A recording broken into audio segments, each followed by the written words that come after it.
And my question is that your other daughter, Vidhi, for Yeah. whom this has obviously been an extremely traumatic Right. period, a period of anguish. She wrote a book. She presented her own version of events. She's obviously very hurt, obviously very angry. You're not, if I'm not wrong, you're not allowed at the moment to meet with her. How do you describe the state of your relationship with your other daughter, Vidhi Indrani, at this point? See, to start off with Vidhi, to start off, let me uh, talk about the day I was arrested. It was just, Vidhi was a day shy of turning 18, and we had great plans. In fact, we had a big kind of get together for her friends just a day before that. She was very excited, and the next day we were supposed to do a dinner together, with one of her close friends in Bombay. And so the four of us were supposed to go out for dinner. And she was at school actually, and when I was arrested from Anand Ashram, which is an orphanage where we had Vidhi and myself had gone to plan, had planned to go the next day to do some kind of charity work for her birthday, just some good work. And so when she came back from school, she saw this whole, the living room full of cops, and everybody turning, the cops were turning the place upside down, and Peter's study in a mess, and all the computers pulled down. And so when she came in, and obviously she reacted, she said, what happened? Until then, I was not told. I didn't even know they were cops. And initially, I thought I was being kidnapped, actually. So, because they were all in plain clothes when they just, bungled me into my car, and that was it. So I was brought home. So when I came in, I said, what is it? What's happened? So obviously the cop said it's an accident. So I still had no clue. So when Vidhi walked in and she saw, I said, I don't know. The cops just brought me in here. They said there's some kind of an accident. And so she obviously, went and said, you can't do this without a warrant. And that is when finally, I think the cops connected with Peter. And then they said that, there's a 302 charge on Indrani Mukherjee. So obviously we were clueless. What's 302?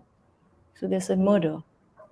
So that was the time. I mean, I saw that look on Vidhi's face. She was, I would say, traumatized is an understatement. She was scared. She don't know. It was like, a thunderbolt had hit her.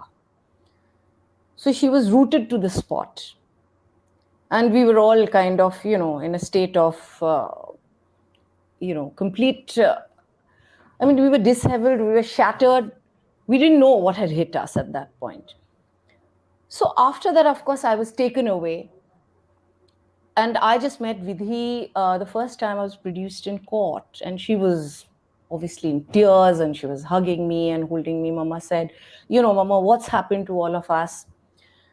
But after that, I think as time passed, I met Vidhi once in the police station as well, before she left for England.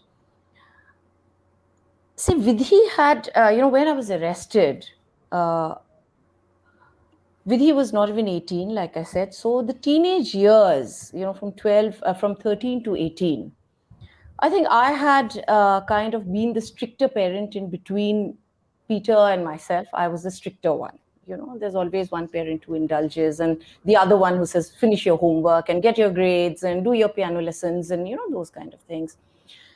So the memory that Vidhi had of me when I was arrested was that the tough mom, who just wanted things to be done the way it should be done. That was one part of it. Post that, I think till Peter was still out, I think she was still, she had a parent outside.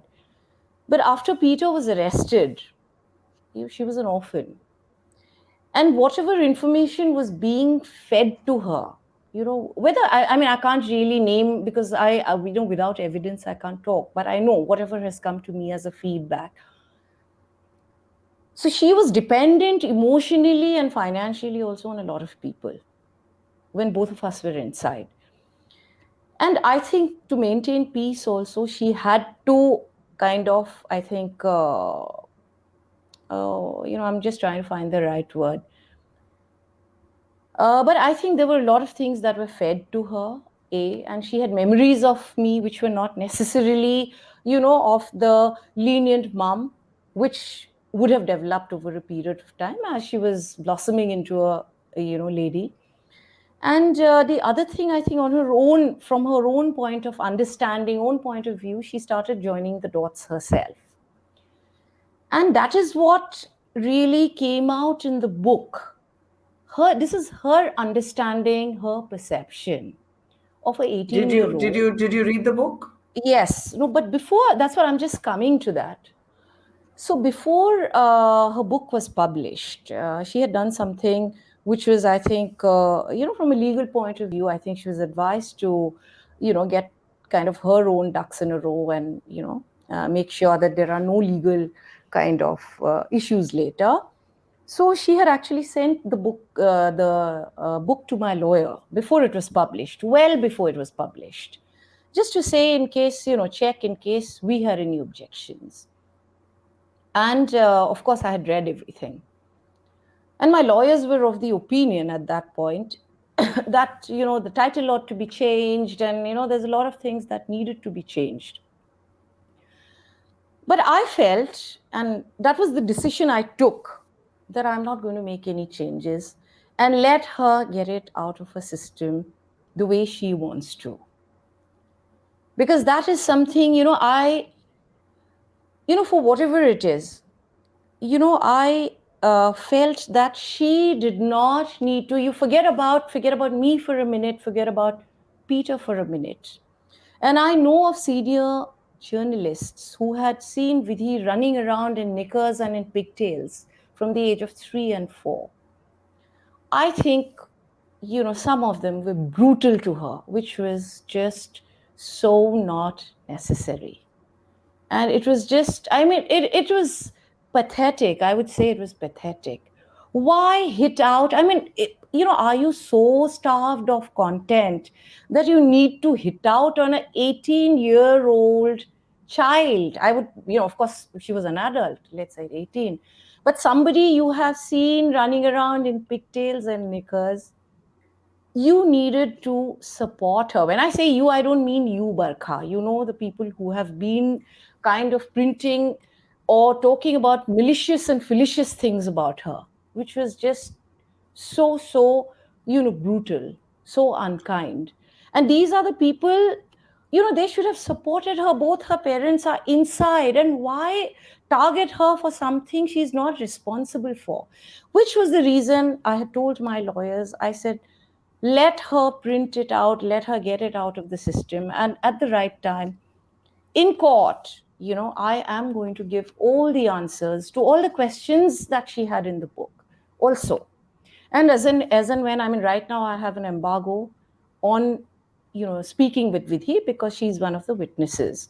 So, but what I propose to do is in my next court, whenever, I think my next court may be vacant. I think so. That's what my lawyer says. But whenever, the honorable judge presides, I'm going to request him to call Vidhi to depose. Because I know that Vidhi needs me. I know she needs me. She needs a mother. Trust me, she's been an orphan for the last 6.5 years. And my heart really, really goes out to her. And I think she doesn't deserve this. And this is one of the reasons today, I'll tell you something, Barkha, why I wanted to talk to you. When Sana told me that, you wanted to do this interview, I said I needed to do this. I know I can't talk to Vidhi directly, but, in this entire thing, the most painful thing for me has been what Vidhi has gone through.